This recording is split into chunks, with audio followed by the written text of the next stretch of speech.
what is the best car out of all these three? And without a shadow, a little tiny shadow of a doubt, like not even close, it's this one.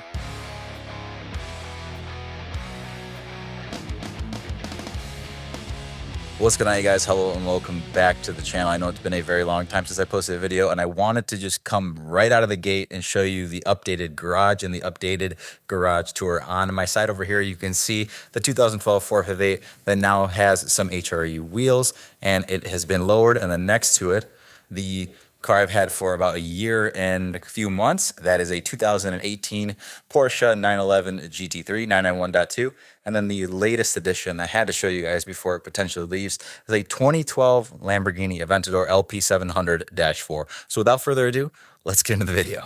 So I haven't posted much in the last couple of years. I've been working on a business, and I've also had some ups, downs, lefts, and right, legal stuff, bunch of crazy stuff going on with the cars. But these three have actually been the best out of the rest of the collection, and that's why they stay down here in what I call the Bat Cave. Now, we found new garage space to keep the cars until I inevitably one day buy a house or a huge warehouse, because the current one we have is just not going to work for cars outside of the couple that I put on a lift, which I'll put a picture right here. It's an E92 BMW M3 Melbourne red on sweet cloth, and then a yellow 997 turbo, as you guys have probably seen before.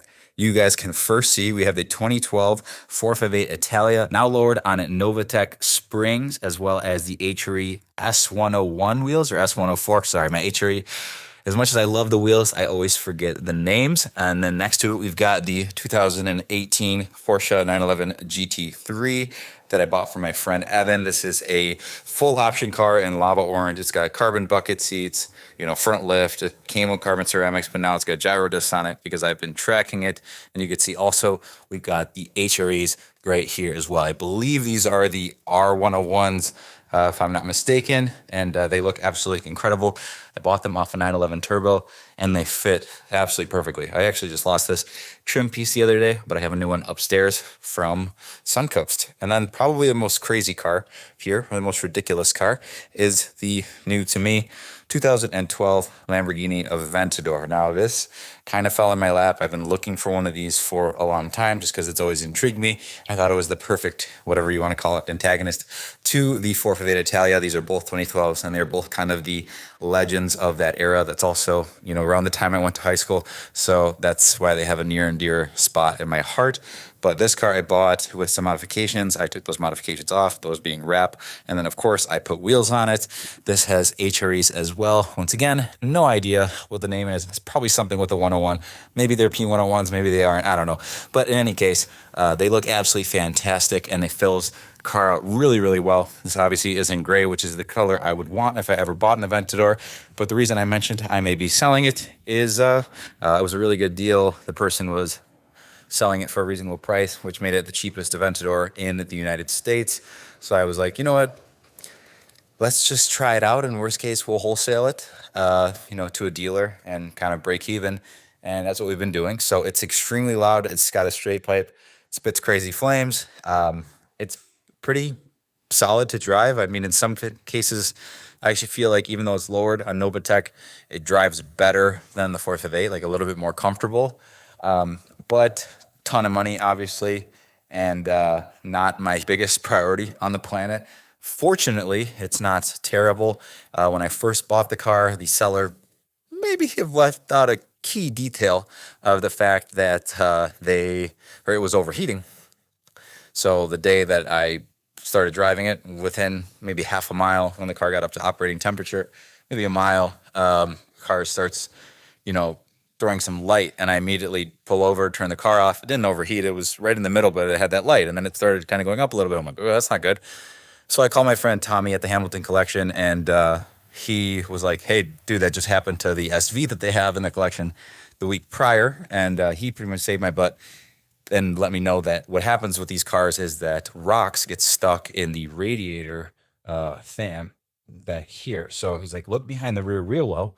You can see, I don't know if you can see in there, but pretty much right in here, there is a fan, and that was not spinning freely. So in a mild rage out of just spending so much money on this car and it having that issue, I stuck my finger in the radiator fan and spun it and a rock popped out and never overheated again. So that was super lucky, super grateful to have amazing friends like that with the knowledge to help me in times of need, because I probably would have never known that. And it probably would have went on a tow truck to go figure it out, and that probably would have cost me thousands of dollars. So I definitely owe Tommy dinner. Now that we are kind of in every territory, we got the Ferrari, the Lamborghini, the Porsche. The real question is, what is the best car out of all these three? And without a shadow, a little tiny shadow of a doubt, like not even close, it's this one. I mean, I think it's kind of obvious in the car community. People say, you know, you buy Lamborghinis and Ferraris just to figure out that Porsche makes the best car, but it's really true. If I had to pick one of these any day to drive, I always go with this car. It is absolutely fantastic. It's rear-wheel drive, which I love about, you know, the BMWs, and I didn't absolutely love about the old 911 turbos that I had. It's got CarPlay, obviously. It is way more comfortable than the G80 was with the seats. I think the seats are like a perfect blend of, you know, locking you in place, but also feeling fantastic.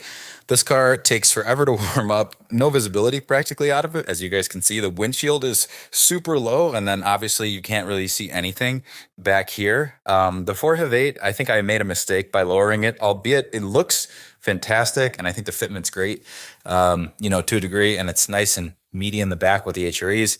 It made it really, really stiff compared to how it felt before. So maybe in one world I will put the stock springs back on, but for now I'm enjoying just looking at it. But definitely made me not want to drive it as much as I did before. And also it's older and cumbersome, and the Bluetooth doesn't work. And I get it, you drive these cars to listen to them, but I essentially have been driving these cars as almost daily drivers, which at least the GT3 is. And I actually think the GT3 is a pretty possible daily driver if that's an only car. Like, I understand it's probably not the best in the snow being rear drive and having summer tires, but 95% of the time, even in Chicago, if you can drive this car, it's comfortable enough. It's not most comfortable. I think a Turbo S and Turbo are a little bit more, but the way you can drive this car around corners, the way it handles, the way it sounds with the Soul exhaust, it's just magnificent. And it kind of fell in my lap at the perfect time. I was really in search for a GT3 RS last year, and then a buddy of mine was selling this. So it turned out quite perfect. But yeah, guys, I'm super excited to bring the collection to you guys. We've got about 6 or 7 other cars. Genuinely don't know, because I'm a little bit addicted to buying cars, that I'm going to be showing you in the upcoming videos, and I'm going to be kind of doing more in-depth reviews on all these cars as they're here. Like I said, the Ferrari is ideally staying forever. This car, the only reason I'd sell it is to get an RS, but I'm on the fence.